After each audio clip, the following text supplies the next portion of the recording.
As-tu déjà remarqué que plus tu cherches à chasser la douleur, plus elle semble s'enraciner, comme un visiteur indésirable, qui s'installe encore plus profondément lorsque tu veux le faire partir? Et si le chemin vers la guérison n'était pas une lutte, mais un abandon? Et si ce que tu fuis était justement la porte par laquelle la paix entre dans ta vie? Aujourd'hui, je vais te confier une méthode bouddhiste ancestrale, presque oubliée, qui ne cherche pas à écraser la douleur, mais à l'embrasser pour qu'elle se transforme. C'est un enseignement simple, et pourtant, il va à l'encontre de tout ce que notre monde moderne nous répète. Imagine que chaque tension, chaque souvenir douloureux soit une pierre dans ton sac. Tu as passé des années à essayer de jeter ces pierres loin de toi, mais et si, au lieu de les combattre, tu apprenais à poser ce sac et à marcher plus léger? Reste jusqu'à la fin, car tu découvriras une vérité qui pourrait transformer ta manière de voir non seulement la douleur, mais aussi la vie. Et si ces paroles résonnent déjà en toi, abonne-toi et dans les commentaires écris cette phrase « J'accueille pour guérir », car ce voyage commence maintenant. Dans le Dhammapada, il est dit « La douleur naît de l'attachement. Celui qui sait lâcher prise est libre. » Ces mots traversent les siècles comme une rivière silencieuse. Mais combien d'entre nous savent vraiment les vivre? Le Bouddha enseignait que la souffrance physique et la souffrance mentale sont comme deux flèches. La première, nous ne pouvons pas toujours l'éviter. Mais la seconde, celle que nous nous infligeons en résistant, en nous révoltant, celle-là, nous pouvons choisir de ne pas la recevoir. Dans le monde d'aujourd'hui, on nous apprend à combattre, à repousser, à contrôler. Face à la douleur chronique, nous engageons une guerre intérieure. Et souvent, cette guerre devient plus épuisante que la douleur elle-même. Nous avons oublié que la douceur peut être plus puissante que la force. La sagesse bouddhiste ne nie pas la douleur. Elle l'accueille comme un maître, parfois sévère, mais porteur d'une leçon cachée. Elle nous invite à la regarder en face, sans masque, sans fuite, jusqu'à ce qu'elle se dissolve comme un nuage qui passe.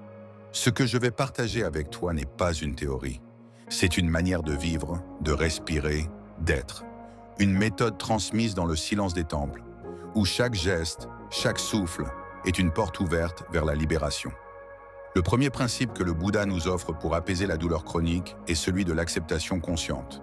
Cela ne signifie pas se résigner, mais cesser de gaspiller notre énergie dans une lutte perdue d'avance. Imagine une rivière qui déborde. Si tu te tiens face au courant en essayant de le repousser avec tes mains, tu seras balayé. Mais si tu entres dans l'eau, que tu flottes avec elle, que tu observes sa force sans vouloir la dompter, alors le courant te porte au lieu de t'écraser. Ainsi en est-il de la douleur. Plus tu résistes, plus elle te submerge. Le deuxième principe est celui de l'impermanence. Tout ce qui naît est voué à disparaître, y compris la douleur. Mais lorsque tu dis « cette douleur est mienne », tu la figes dans le temps, tu l'inscris dans ton identité. Le bouddhisme t'invite à voir la douleur comme un visiteur. Il arrive, il reste un temps, puis il repart. Tu n'es pas ce visiteur, tu es la maison qui l'accueille. Le troisième principe est la pleine conscience. Lorsque la douleur survient, l'esprit se tend vers le passé. Avant, c'était mieux. Ou vers le futur. Et si ça empire? Ces projections ajoutent une couche de souffrance à ce qui est déjà là.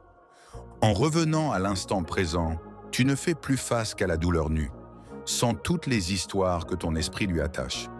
Pratiquer cela demande une attention douce mais constante. Chaque fois que la douleur se présente, ferme les yeux et dis intérieurement « Bonjour douleur, je te vois ». Ce simple geste transforme ton rapport à elle. Tu passes de l'état de victime à celui de témoin. Le quatrième principe est la compassion envers soi-même. Dans la douleur, il est facile de se juger, de se sentir faible, de croire que l'on devrait tenir bon. Mais le Bouddha rappelait que nous avons besoin de la même tendresse pour nous-mêmes que pour un enfant blessé. Prends-toi dans les bras, même si c'est symboliquement, et dis-toi « Je suis là pour toi ». Cette chaleur intérieure agit comme un baume invisible. Enfin, il y a l'art du lâcher-prise. Lâcher-prise ne veut pas dire abandonner l'espoir de guérison. Cela signifie cesser de contracter ton esprit autour de l'idée de « ma douleur ».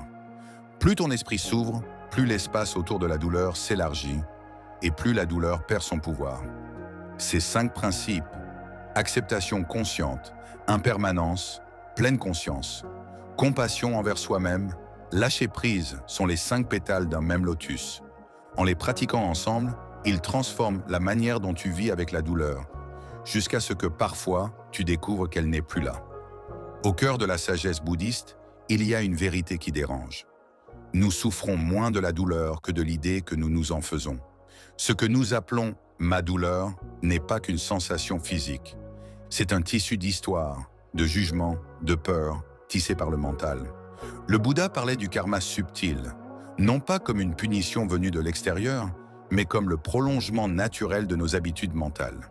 Chaque fois que tu rejettes la douleur avec colère, tu nourris la graine de résistance. Et cette graine pousse, créant encore plus de tension. À l'inverse, chaque fois que tu accueilles la douleur avec curiosité et douceur, tu plantes une graine de liberté. Vient alors l'enseignement sur l'illusion du moi.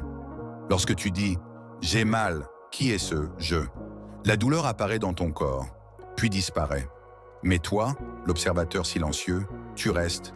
Si tu peux observer la douleur, c'est que tu n'es pas cette douleur.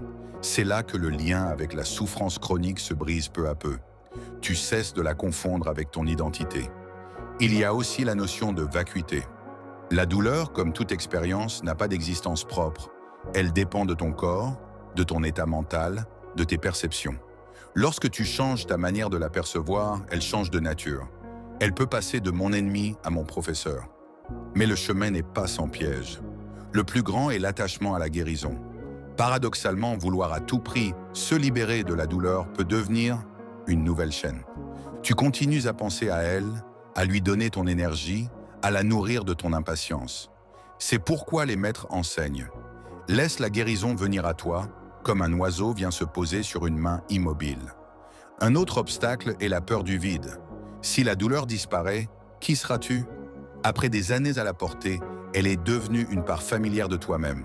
Le lâcher-prise complet demande le courage de découvrir ce qui reste lorsque la douleur s'en va. Et souvent, ce qui reste, c'est un espace neuf, silencieux, lumineux, mais que l'ego craint car il ne peut pas le contrôler. Le Bouddha montrait que l'ultime liberté vient lorsque nous cessons de vouloir que la vie soit autre chose que ce qu'elle est dans l'instant. Ce n'est pas un renoncement à l'action, c'est la fin de la lutte intérieure. Dans ce silence, la douleur perd ses crocs.